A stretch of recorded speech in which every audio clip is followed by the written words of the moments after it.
Hello दोस्तों, मैं आशीष कुमार अपने यूट्यूब चैनल बिहार जीकेट्रिक्स में आपका स्वागत करता हूं। आज हम लोग आधुनिक भारत के अंतर्गत भारत का विभाजन एवं स्वतंत्रता के बारे में इस वीडियो में पढ़ेंगे। तो यदि आप लोगों ने अब तक हमारा चैनल बिहार जीकेट्रिक्स सब्सक्राइब नहीं किया है तो इसे सब्सक्राइब कर लें, साथ ही बेल आइकन को जरूर दबाएं। तो आइए वीडियो को स्टार्ट करते हैं। तो सबसे पहले हम लोग इसके नोट्स को पढ़ेंगे। तो आइए इसके नोट्स को पढ़ते हैं। भारत की स्वतंत्रता के समय क्लेमेंट आर एटली ब्रिटिश प्रधानमंत्री थे। उनका कार्यकाल वर्ष 1945 से 1951 था। इस दौरान ब्रिटेन में लेबर पार्टी सत्ता में थी। ब्रिटेन के प्रधानमंत्री एटली ने 20 फरवरी 1947 को हाउस ऑफ कॉमन्स में यह घोषणा की कि अंग्रेज जून 1948 के पहले ही उत्तरदायी लोगों को सत्ता हस्तांतरित करने के उपरांत भारत छोड़ देंगे। उन्होंने ही कहा था, ब्रिटिश सरकार भारत के विभाजन के लिए उत्तरदायी नहीं है। इटली ने वेवेल के स्थान पर लॉर्ड माउंटबेटन को वायसराय नियुक्त किया, जिन्होंने 24 मार्च 1947 को वायसराय का पद ग्रहण कर शीघ्र ही सत्ता हस्तांतरण के लिए पहल शुरू कर दी। उन्हें सत्ता के हस्तांतरण के साथ यथासंभव भारत को संयुक्त रखने की विशेष हिदायत दी गई थी। तथापि उन्हें इस बात के लिए भी अधिकृत किया गया था कि वे भारत की परिवर्तित परिस्थितियों के अनुरूप निर्णय ले सकते हैं, ताकि ब्रिटेन सम्मानजनक रूप से न्यूनतम हानि के साथ भारत से हट सके। माउंटबेटन शीघ्र ही सत्ता हस्तांतरण संबंधी वार्ताओं के दौरान इस निष्कर्ष पर भी पहुंचे कि भारत का बंटवारा तथा पाकिस्तान की स्थापना आवश्यक हो गई है। उन्होंने इटली के वक्तव्य के दायरे में भारत विभाजन की एक योजना तैयार की, जिसे माउंटबेटन योजना के नाम से जाना जाता है। आगे है माउंटबेटन योजना, जो 3 जून 1947 को हुआ, के अनुरूप ब्रिटिश संसद द्वारा जुलाई 1947 में भारतीय स्वतंत्रता अधिनियम अर्थात द इंडियन इंडिपेंडेंस एक्ट पारित किया गया, जिसमें भारत और पाकिस्तान नामक दो डोमिनियनों की स्थापना के लिए 15 अगस्त 1947 की तिथि निश्चित की गई। भारतीय स्वतंत्रता विधेयक 4 जुलाई 1947 को ब्रिटिश प्रधानमंत्री क्लेमेंट एटली द्वारा हाउस ऑफ कॉमन्स में पेश किया गया था। 15 जुलाई 1947 को हाउस ऑफ कॉमन्स द्वारा तथा इसके अगले दिन 16 जुलाई 1947 को हाउस ऑफ लॉर्ड्स द्वारा इस विधेयक को पारित कर दिया गया। तत्पश्चात इस विधेयक को राजकीय स्वीकृति 18 जुलाई 1947 को प्राप्त हुई थी। 24 मार्च से 6 मई 1947 के बीच भारतीय नेताओं के साथ 133 साक्षात्कारों की तीव्र श्रृंखला के बाद माउंटबेटन ने तय किया कि कैबिनेट मिशन की रूपरेखा अव्यावहारिक हो चुकी है। तब उन्होंने एक वैकल्पिक योजना बनाई, जिसे बाल्कन प्लान का गुप्त नाम दिया गया। ब्रिटिश भारत के वायसराय लॉर्ड माउंटबेटन द्वारा भारत और पाकिस्तान के बीच पंजाब और बंगाल में सीमाओं के निर्धारण के लिए 30 जून 1947 को पंजाब सीमा आयोग और बंगाल सीमा आयोग नाम से 2 आयोग गठित किए गए। सिरिल रेडक्लिफ को इन दोनों ही आयोग का अध्यक्ष बनाया गया। इन आयोगों का कार्य पंजाब और बंगाल के मुस्लिम और गैर मुस्लिम आबादी के आधार पर 2 भागों में बांटने हेतु सीमा निर्धारण करना था। इस कार्य में इन्हें और भी कारकों का ध्यान रखना था। प्रत्येक आयोग में 4 सदस्य थे, जिनमें से 2 भारतीय राष्ट्रीय कांग्रेस से और 2 मुस्लिम लीग से थे। गांधी जी की प्रथम मुलाकात माउंटबेटन से 31 मार्च 1947 को हुई थी। गांधी जी का यह सुझाव था कि अंतरिम सरकार पूर्ण रूप से लीग के नेता जिन्ना के हाथों सौंप दी जाए, जिससे भारत में सांप्रदायिक दंगों को रोका जा सके। परंतु गांधी जी का यह सुझाव कांग्रेस नेताओं तथा वर्किंग कमेटी को मान्य नहीं था। बंटवारे के विरोध में गांधी जी ने कहा था, अगर कांग्रेस बंटवारा करेगी तो उसे मेरी लाश के ऊपर करना पड़ेगा। जब तक मैं जिंदा हूँ भारत के बंटवारे के लिए कभी राजी नहीं होऊंगा और अगर मेरा वश चला तो कांग्रेस को भी इसे मंजूर करने की इजाज़त नहीं दूंगा। आगे है 15 जून 1947 को, जिस समय कांग्रेस महासमिति ने दिल्ली में भारत के विभाजन का प्रस्ताव स्वीकार किया। उस समय कांग्रेस के अध्यक्ष आचार्य जे.बी. कृपलानी थे। इस प्रस्ताव को गोविंद वल्लभ पंत ने प्रस्तुत किया था तथा मौलाना अबुल कलाम आज़ाद ने इसका समर्थन किया। नवंबर 1947 में जे.बी. कृपलानी ने कांग्रेस की अध्यक्षता से त्यागपत्र दे दिया। कृपलानी के त्यागपत्र के बाद डॉक्टर राजेंद्र प्रसाद कांग्रेस के अध्यक्ष बने थे। वर्ष 1948 में कांग्रेस के जयपुर अधिवेशन में पट्टाभी सीतारमैया कांग्रेस के अगले अध्यक्ष बने। वर्ष 1950 में कांग्रेस के नासिक अधिवेशन में पुरुषोत्तम दास टंडन कांग्रेस के नए अध्यक्ष बने। इसके बाद वर्ष 1951 से 1954 तक कांग्रेस के अध्यक्ष पंडित जवाहरलाल नेहरू रहे और प्रधानमंत्री तथा पार्टी का नेतृत्व एक ही व्यक्ति द्वारा किया जाने की परंपरा प्रारंभ हुई।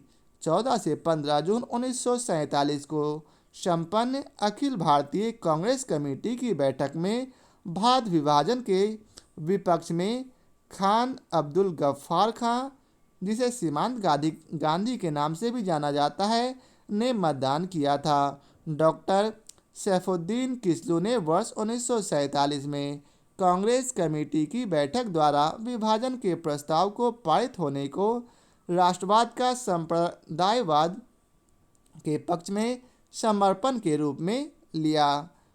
पंजाब प्रांतीय कांग्रेस कमेटी के अध्यक्ष डॉक्टर किस्लू विभाजन के प्रबल विरोधी थे। भारत की स्वतंत्रता के बाद इन्होंने स्वयं को कांग्रेस पार्टी से पृथक कर लिया और भारतीय कम्युनिस्ट पार्टी से जुड़ गए। 14 से 15 अगस्त 1947 की मध्यरात्रि को अंतरिम संसद के रूप में संविधान सभा ने सत्ता ग्रहण की नियत दिन से और जब तक दोनों डोमिनियनों की संविधान सभाएं नए संविधान की रचना न कर ले और उनके अधीन नए विधानमंडल गठित न हो जाए तब तक संविधान सभा को ही अपने डोमिनियनों के केंद्रीय विधानमंडल के रूप में कार्य करना था। 14 अगस्त की मध्यरात्रि को भारतीय संघ की संविधान सभा की बैठक हुई। स्वतंत्रता के अवसर पर संविधान सभा के सदस्यों के मध्य जवाहरलाल नेहरू ने प्रभावशाली भाषण दिया था। 15 अगस्त 1947 की मध्यरात्रि केंद्रीय असेंबली में जन गण मन तथा इकबाल की गीत सारे जहां से अच्छा हिंदुस्तान हमारा एम.एस. सुब्बलक्ष्मी ने गाया था। पहले अवसर पर पंडित जवाहरलाल नेहरू की भारत के प्रधानमंत्री पद पर नियुक्ति तत्कालीन गवर्नर जनरल लॉर्ड माउंटबेटन ने की थी। आगे है स्वतंत्र भारत के प्रथम गवर्नर जनरल लॉर्ड माउंटबेटन और प्रथम भारतीय गवर्नर जनरल चक्रवर्ती राजगोपालाचारी थे। सी राजगोपालाचारी वर्ष 1948 से 50 के दौरान स्वतंत्र भारत के प्रथम भारतीय और अंतिम गवर्नर जनरल थे। इस पद पर वे 26 जनवरी 1950 तक रहे। आगे है वर्ष 1952 से 1954 तक वे मद्रास के मुख्यमंत्री रहे। वर्ष 1959 में विभिन्न मुद्दों पर कांग्रेस नेताओं से मतभेद के कारण उन्होंने कांग्रेस छोड़कर स्वतंत्र पार्टी का गठन किया। स्वतंत्र भारत के प्रथम विधि मंत्री भीमराव अंबेडकर थे। स्वतंत्रता के समय महात्मा गांधी की सलाह पर उन्हें केंद्रीय विधि मंत्री का पद संभालने का न्योता दिया गया था। इस भूमिका में उन्होंने संविधान की प्रारूप समिति के अध्यक्ष के रूप में काम किया। भारतीय राष्ट्रीय नेता 26 जनवरी अर्थात 1930 में घोषित स्वतंत्र दिवस का दिन की तिथि को यादगार बनाना चाहते थे।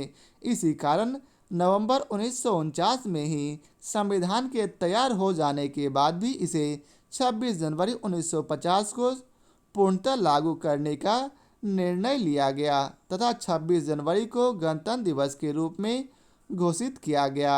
आर कोपलैंड ने स्पष्ट शब्दों में लिखा था, भारतीय राष्ट्रवाद तो अंग्रेज राज की ही संतति थी। परंतु कोपलैंड महोदय यह कहना भूल गए कि भारतीय राष्ट्रवाद एक अनैच्छिक संतति थी जिसे इन्होंने जन्म के समय दूध पिलाने से इनकार कर दिया और फिर उसका गला घोटने का प्रयत्न किया। ब्रिटिश राज में भारत के एकीकरण पर के.एम. पनिक्कर ने कहा था, ब्रिटिश शासन की सबसे अधिक महत्वपूर्ण उपलब्धि भारत का एकीकरण था। अब आगे है इसके प्रश्न को, तो आइए चलते हैं इसके पहले प्रश्न को देखते हैं। तो पहला प्रश्न है, जब भारत को स्वतंत्रता प्राप्त हुई थी यूके में निम्नलिखित में से किस एक पार्टी की सत्ता थी? तो इसका उत्तर है लेबर पार्टी की। भारत की स्वतंत्रता के समय क्लीमेंट आर एटली ब्रिटिश प्रधानमंत्री थे। उनका कार्यकाल वर्ष 1945 से 1951 था। इस दौरान ब्रिटेन में लेबर पार्टी सत्ता में थी। दूसरा प्रश्न है, भारत के स्वतंत्र होते समय इंग्लैंड का प्रधानमंत्री कौन था? तो उसका उत्तर है क्लीमेंट एटली। अगला प्रश्न है, ब्रिटिश सरकार ने जून 1948 तक भारत छोड़ने की घोषणा की थी। तो इसका उत्तर है फरवरी 1947 में। ब्रिटेन के प्रधानमंत्री एटली ने 20 फरवरी 1947 को हाउस ऑफ कॉमन्स में यह घोषणा की कि अंग्रेज जून 1948 के पहले ही उत्तरदायी लोगों को सत्ता हस्तांतरित करने के उपरांत भारत छोड़ देंगे। एटली ने बेवेल के स्थान पर लॉर्ड माउंटबेटन को वायसराय नियुक्त किया, जिन्होंने 24 मार्च 1947 को वायसराय का पद ग्रहण कर शीर्षी सत्ता हस्तांतरण के लिए पहल शुरू कर दी। अब आगे है लॉर्ड माउंटबेटन वायसराय के रूप में भारत आए। तो इसका उत्तर है बी, अर्थात यथासंभव भारत को संयुक्त रखने की विशेष हिदायत के साथ।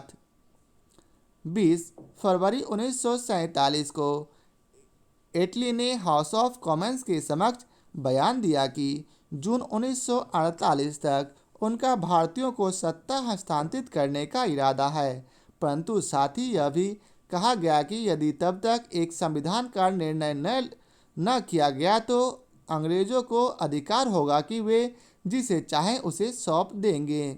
मार्च 1947 में लॉर्ड माउंटबेटन को वायसराय पद की शपथ दिलाई गई। उनका कार्य भारत से ब्रिटिश शक्ति को समेटना था। उन्हें सत्ता के हस्तांतरण के साथ यथासंभव भारत को संयुक्त रखने की विशेष हिदायत दी गई थी। तथापि उन्हें इस बात के लिए भी अधिकृत किया गया था कि वे भारत की परिवर्तित परिस्थितियों के अनुरूप निर्णय ले सकते हैं, ताकि ब्रिटेन सम्मानजनक रूप से न्यूनतम हानि के साथ भारत से हट सके।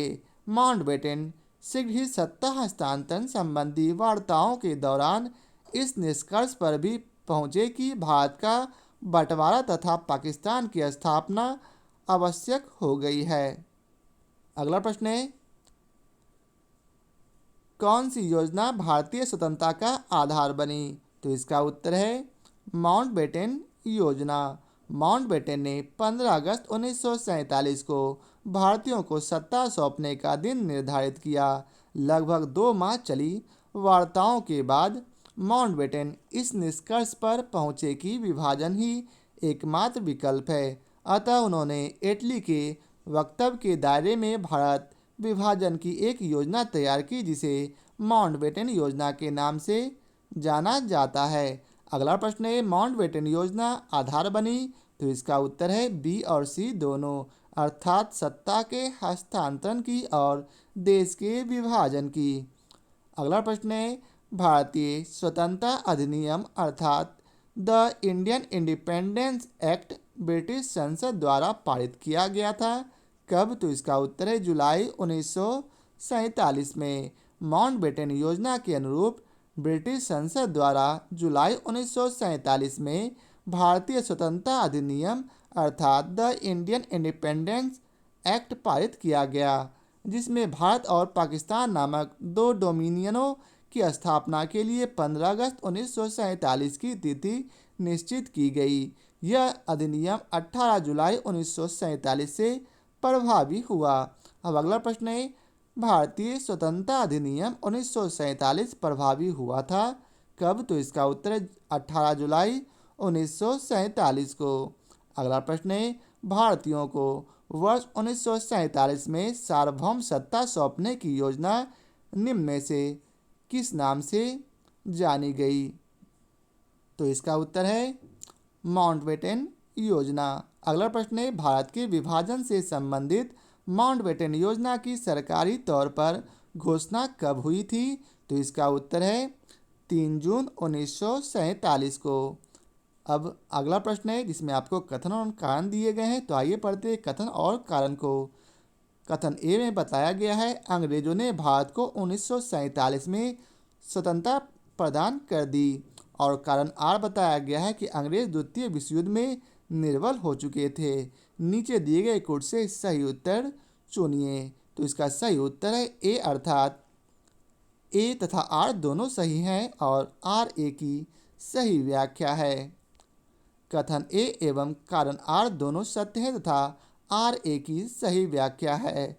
अंग्रेज द्वितीय विश्व युद्ध में निर्बल हो चुके थे। क्रिप्स ने हाउस ऑफ कॉमन्स में कहा था कि एक विकल्प यह था कि भारत में भारी दमन चक्र चलाना और भारत में अनेक वर्षों तक ब्रिटिश फौजों को तैनात रखने के लिए तैयार रहना, जिसका कि निश्चय ही इस देश अर्थात ब्रिटेन के लोग अनुमति नहीं देंगे, क्योंकि हमारे पास पहले ही जनशक्ति की कमी है, जैसा कि हम सब जानते हैं। अब अगला प्रश्न है, नीचे दो वक्तव्य दिए गए हैं जिनमें से पहले को कथन ए और दूसरे को कथन आर कहा गया है। कथन ए में आपको बतलाया गया है, स्वतंत्र भारत में ब्रिटेन की प्रभुता बनी रही। और कारण आर है, स्वतंत्र भारत में गवर्नर जनरल की नियुक्ति ब्रिटेन के प्रभुत्ता संपन्न शासक ने की। ऊपर के दोनों वक्तव्यों के संदर्भ में निम्नलिखित में से कौन सही है? तो इसका उत्तर है डी, अर्थात एक गलत है परंतु आर सही है। ब्रिटिश संसद में 4 जुलाई 1947 को भारतीय स्वतंत्रता अधिनियम प्रस्तावित किया गया, जो 18 जुलाई 1947 को स्वीकृत भी हो गया। इसके अनुसार 15 अगस्त 1947 से ब्रिटिश भारत की सरकार के प्रति कोई जिम्मेदारी नहीं रहेगी। उल्लेखनीय है कि स्वतंत्र भारत के गवर्नर जनरल लॉर्ड माउंटबेटन की नियुक्ति मूलतः ब्रिटिश शासन द्वारा ही की गई थी। इस प्रकार कथन ए गलत है जबकि कारण आर सही है। अब अगला प्रश्न है, भारतीय स्वाधीनता विधेयक को राजकीय स्वीकृति प्राप्त हुई थी। तो इसका उत्तर है ए, 18 जुलाई 1947 को। भारतीय स्वतंत्रता विधेयक 4 जुलाई 1947 को ब्रिटिश प्रधानमंत्री क्लीमेंट एटली द्वारा हाउस ऑफ कॉमन्स में पेश किया गया था। 15 जुलाई 1947 को हाउस ऑफ कॉमन्स द्वारा तथा इसके अगले दिन 16 जुलाई 1947 को हाउस ऑफ लॉर्ड्स द्वारा इस विधेयक को पारित कर दिया गया। तत्पश्चात इस विधेयक को राजकीय स्वीकृति 18 जुलाई 1947 को प्राप्त हुई थी। अब अगला प्रश्न है, भारत के विभाजन का बाल्कन प्लान उपज था। तो इसका उत्तर है सी, लॉर्ड माउंटबेटन के मस्तिष्क का। 24 मार्च से 6 मई 1947 के बीच भारतीय नेताओं के साथ 133 साक्षात्कारों की तीव्र श्रृंखला के बाद माउंटबेटन ने तय किया कि कैबिनेट मिशन की रूपरेखा अव्यवहारिक हो चुकी है। तब उन्होंने एक वैकल्पिक योजना बनाई जिसे बाल्कन प्लान का गुप्त नाम दिया गया था। आगे है अगला प्रश्न है, 1947 में भारतीय राष्ट्रीय कांग्रेस देश के विभाजन के लिए मुख्य रूप से इसलिए सहमत हुए क्योंकि वे बड़े पैमाने पर संभावित सांप्रदायिक दंगों को बचाना चाहते थे। लॉर्ड माउंटबेटन, जो वर्ष 1947 में लॉर्ड वेवेल के स्थान पर वायसराय नियुक्त हुए, उन्होंने 3 जून 1947 की घोषणा में भारत के बंटवारे की बात की। कांग्रेस देश के विभाजन पर इसलिए सहमत हुए कि वह बड़े पैमाने पर संभावित सांप्रदायिक दंगों को बचाना चाहती थी। जैसा कि सरदार वल्लभ भाई पटेल ने कहा था, मैंने यह अनुभव किया कि हम भारत का विभाजन नहीं स्वीकार करते तो भारत छोटे छोटे टुकड़ों में बंट जाएगा और पूर्णतः नष्ट हो जाएगा। हमें एक नहीं कई पाकिस्तान मिलते, हमारे तो प्रत्येक कार्यालय में ही पाकिस्तान कोष्ठ बना होता। अब आगे है कथन ए और कथन आर। कथन ए में आपको बतलाया गया है, भारतीय राष्ट्र कांग्रेस ने माउंटबेटन योजना को स्वीकार किया, और कारण आर है, वह द्विराष्ट्र सिद्धांत को मानती थी। तो इसका सही उत्तर है सी, अर्थात ए सही है परंतु आर गलत है। कथन ए सत्य है किंतु आर गलत है। भारतीय राष्ट्र कांग्रेस ने माउंटबेटन योजना को स्वीकार किया इसलिए नहीं कि वह द्विराष्ट्रीय सिद्धांत को मानती थी, अपितु इसलिए कि सांप्रदायिक दंगों के बढ़ते खतरों से निपटने का यही एक विकल्प था। अब अगला प्रश्न है, भारत के विभाजन के विकल्प के रूप में गांधी जी ने माउंटबेटन को सुझाया था कि वे, तो इसका उत्तर है बी, अर्थात जिन्ना को सरकार बनाने के लिए आमंत्रित करें। गांधी जी की प्रथम मुलाकात माउंटबेटन से 31 मार्च 1947 को हुई। गांधी जी का यह सुझाव था कि अंतिम सरकार पूर्ण रूप से लीग के नेता जिन्ना के हाथों सौंप दी जाए, जिससे भारत में सांप्रदायिक दंगों को रोका जा सके।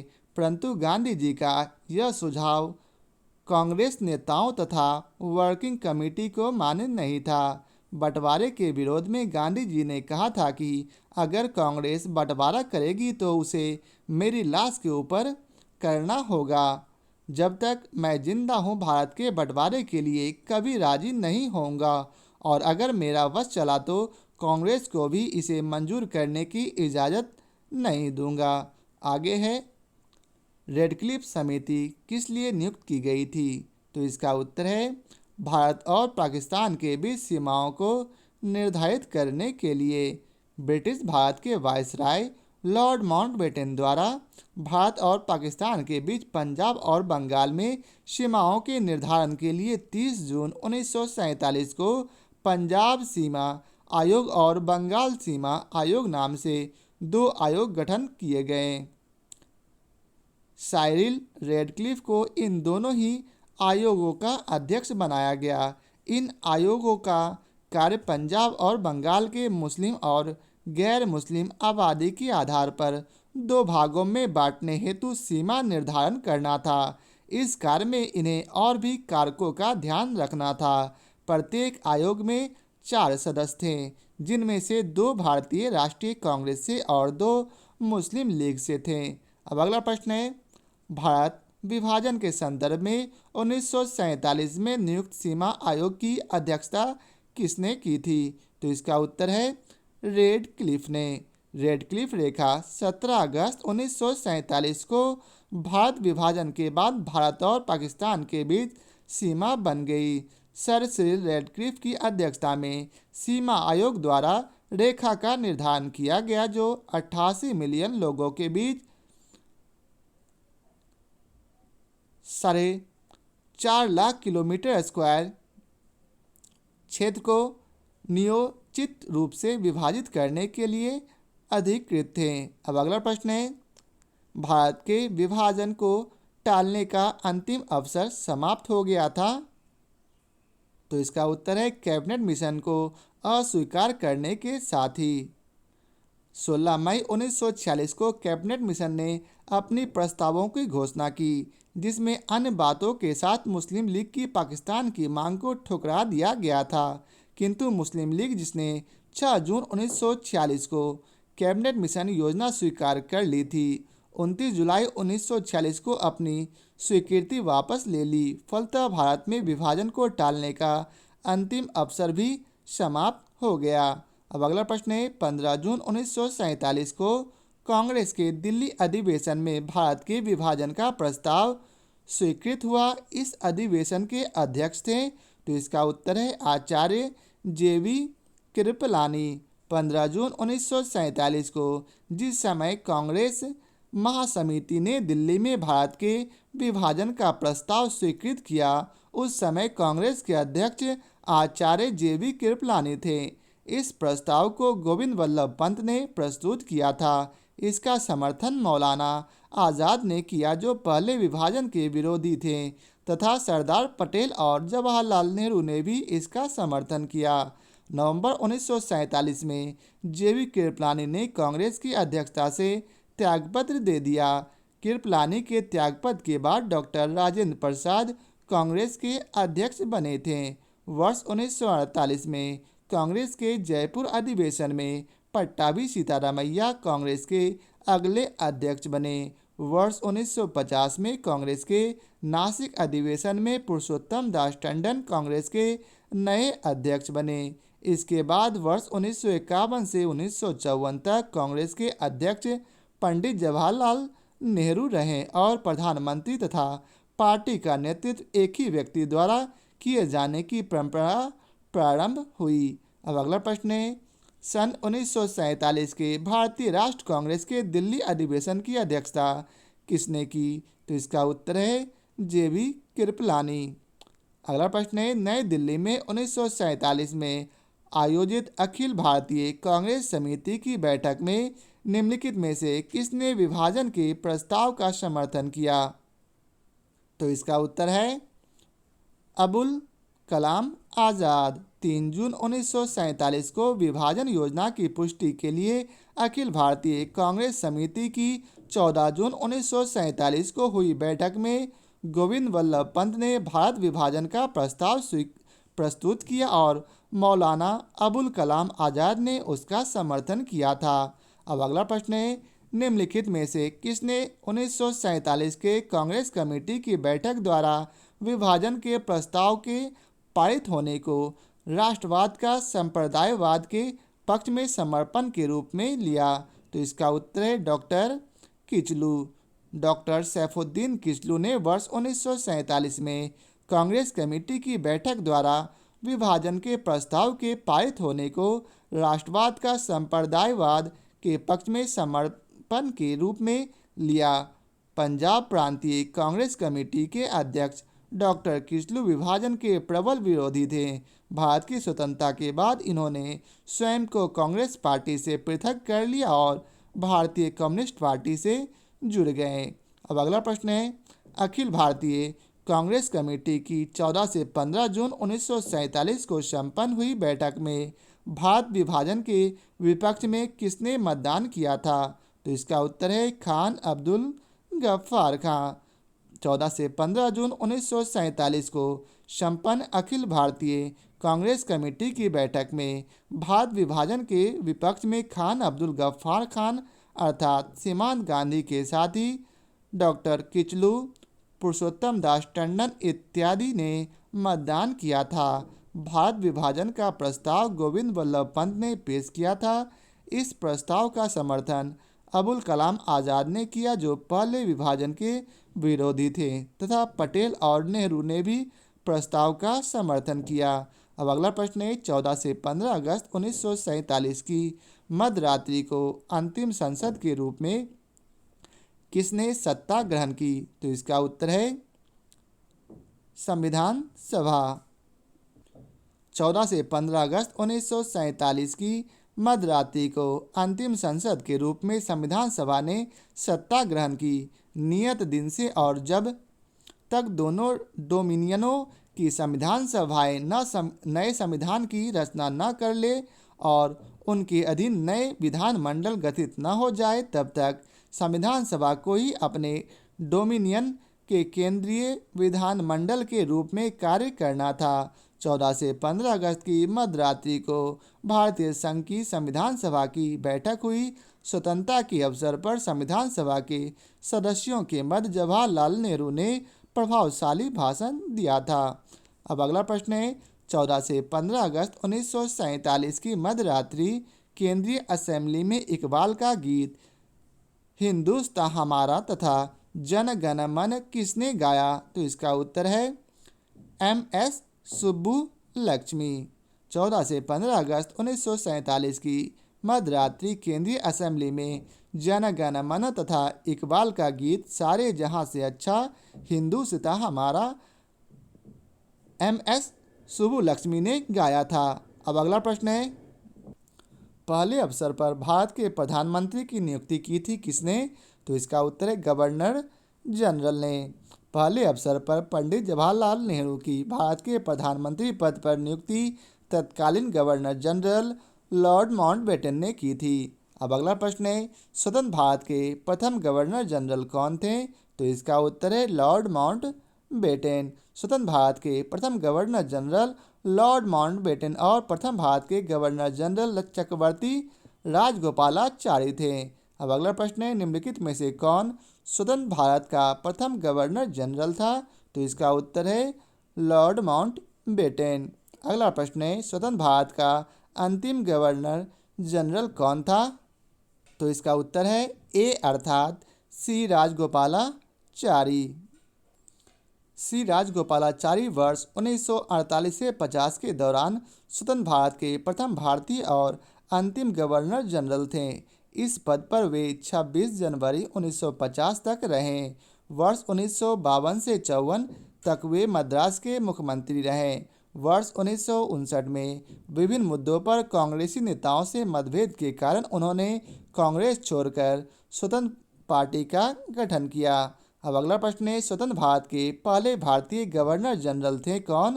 तो इसका उत्तर है राजगोपालाचारी। अगला प्रश्न है, भारत के प्रथम एवं अंतिम भारतीय गवर्नर जनरल थे कौन?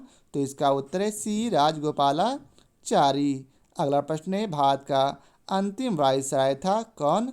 तो इसका उत्तर है लॉर्ड माउंटबेटन।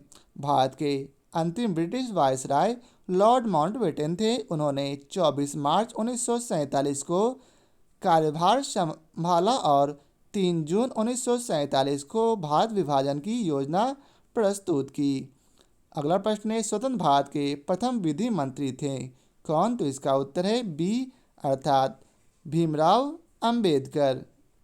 स्वतंत्र भारत के प्रथम विधि मंत्री भीमराव अंबेडकर थे। स्वतंत्रता के समय महात्मा गांधी की सलाह पर उन्हें केंद्रीय विधि मंत्री का पद संभालने का न्योता दिया गया था। इस भूमिका में उन्होंने संविधान की प्रारूप समिति के अध्यक्ष के रूप में काम किया। अगला प्रश्न है, बिल्कुल प्रारंभ से भारत के राष्ट्रपति के पद पर आसीन व्यक्तियों का निम्नलिखित में से कौन एक सही क्रम है? तो इसका उत्तर है डी अर्थात राजेंद्र प्रसाद, एस राधाकृष्णन, जाकिर हुसैन और वीवी गिरी। राजेंद्र प्रसाद भारत के पहले अर्थात 1950 से 1962 तक, एस राधाकृष्णन दूसरे अर्थात 1962 से 1967 तक, जाकिर हुसैन तीसरे अर्थात 1967 से 1969 तक तथा वीवी गिरी चौथे अर्थात 1969 से 1974 तक राष्ट्रपति थे। अब अगला प्रश्न है, लॉर्ड माउंटबेटन की अध्यक्षता में बनी विभाजन परिषद में भारतीय राष्ट्रीय कांग्रेस का प्रतिनिधित्व किया था किसने? तो सही कोट को चुनना है। तो इसका उत्तर है बी अर्थात 2 तथा 3 अर्थात जवाहरलाल नेहरू और सरदार पटेल। लॉर्ड माउंटबेटन की अध्यक्षता में बनी विभाजन परिषद में भारतीय राष्ट्रीय कांग्रेस की ओर से जवाहरलाल नेहरू एवं सरदार पटेल सम्मिलित हुए थे। इसके परिणाम स्वरूप लॉर्ड माउंटबेटन ने 3 जून को अपनी योजना प्रस्तुत की थी। अब अगला प्रश्न है, माउंटबेटन योजना जो कि जून 1947 को लागू हुई थी ने निम्नलिखित में से किस प्रांत में लोक निर्णयार्थ संस्तुति की थी? तो इसका उत्तर है उपयुक्त में से सभी जगह अर्थात सिंध में, बलूचिस्तान में और उत्तर पश्चिम सीमांत प्रांत में। माउंटबेटन योजना के अनुसार पंजाब और बंगाल की प्रांतीय सभाओं की बैठक 2 भागों में होनी थी, एक मुस्लिम बहुसंख्यक भाग और दूसरा शेष प्रांत के प्रतिनिधियों का। प्रांतीय सभाओं के ये दोनों भाग पृथक पृथक बैठकें करके यह निश्चित करेंगे कि प्रांतों का बंटवारा हो कि नहीं। यदि किसी एक भाग का साधारण बहुमत बंटवारे के पक्ष में मत देता है तो बंटवारे का प्रबंध किया जाएगा। उत्तर पश्चिमी सीमा प्रांत में जनमत संग्रह का प्रावधान था और सिंध, बलूचिस्तान तथा असम के मुस्लिम बहुसंख्यक जिले सिलहट में भी जनमत संग्रह का प्रावधान था। अब अगला प्रश्न है, भारत के विभाजन के समय भारतीय राष्ट्रीय कांग्रेस के अध्यक्ष थे। तो इसका उत्तर है जेबी कृपलानी। भारत विभाजन के समय जेबी कृपलानी भारतीय राष्ट्रीय कांग्रेस के अध्यक्ष थे। ये 23 नवंबर 1946 के मेरठ अधिवेशन में अध्यक्ष बने और नवंबर 1947 तक अध्यक्ष रहे। इनके इस्तीफा देने के उपरांत डॉक्टर राजेंद्र प्रसाद अध्यक्ष बनाए गए थे। अब अगला प्रश्न है, 15 अगस्त 1947 की निम्नलिखित में से कौन भारतीय राष्ट्रीय कांग्रेस का अध्यक्ष था। तो इसका उत्तर है जेबी कृपलानी। अगला प्रश्न है, भारतीय राष्ट्रीय कांग्रेस के 1946 में मेरठ में आयोजित अधिवेशन की अध्यक्षता किसने की थी। तो इसका उत्तर है जेबी कृपलानी। अगला प्रश्न है, अंग्रेजों द्वारा भारतीयों को 1947 में सत्ता हस्तांतरित किए जाने के समय कांग्रेस अध्यक्ष कौन था। तो इसका उत्तर है जेबी कृपलानी। अगला प्रश्न है, अगस्त 1947 में स्वतंत्रता दिवस के समारोह में निम्नलिखित में से कौन नेता कहीं भी सम्मिलित नहीं हुआ। तो इसका उत्तर है बी महात्मा गांधी। अगस्त 1947 में स्वतंत्रता प्राप्ति के अवसर पर महात्मा गांधी बंगाल के नोआखली में होने वाले सांप्रदायिक दंगों को शांत करा रहे थे। अब अगला प्रश्न है, संविधान को 26 जनवरी के दिन लागू करने का निर्णय इसलिए किया गया क्योंकि। तो इसका उत्तर है सी अर्थात कांग्रेस ने इस तिथि को 1930 में स्वतंत्रता दिवस के रूप में मनाया था। भारतीय राष्ट्रीय नेता 26 जनवरी 1930 में घोषित स्वतंत्रता दिवस का दिन की तिथि को यादगार बनाना चाहते थे। इसी कारण नवंबर 1949 में ही संविधान के तैयार हो जाने के बाद भी इसे 26 जनवरी 1950 को पूर्णतः लागू करने का निर्णय लिया गया तथा 26 जनवरी को गणतंत्र दिवस के रूप में घोषित किया गया।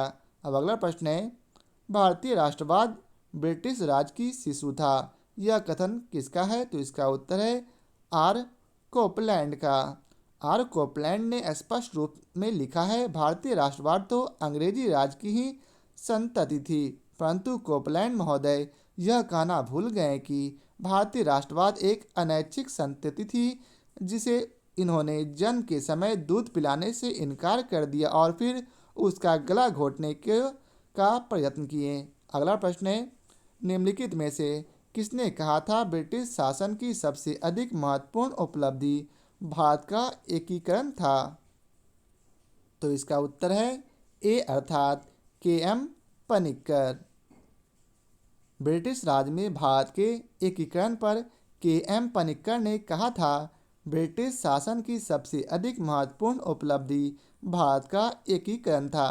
अब अगला प्रश्न है, भारतीय स्वतंत्रता के समय अंग्रेजी महाराज था कौन। तो इसका उत्तर है जॉर्ज पंचम।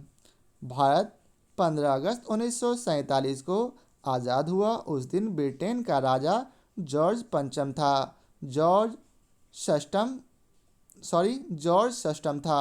फिर से पढ़ लेते हैं, भारतीय स्वतंत्रता के समय अंग्रेजी महाराज था कौन। तो इसका उत्तर है जॉर्ज षष्ठम। भारत 15 अगस्त 1947 को आज़ाद हुआ। उस समय ब्रिटेन का राजा जॉर्ज षष्ठम था। जॉर्ज षष्ठम को दिसंबर 1936 में ब्रिटेन का सम्राट घोषित किया गया और वह मई 1937 में गद्दी पर बैठा। तो यह आज के वीडियो का आखिरी प्रश्न था। आशा करता हूँ आप लोगों को हमारा यह वीडियो पसंद आया हो। यदि आप लोगों को हमारा यह वीडियो पसंद आया हो तो इसे लाइक और शेयर जरूर करें। फिर मिलते हैं नए चैप्टर के साथ। आज के लिए बहुत बहुत धन्यवाद।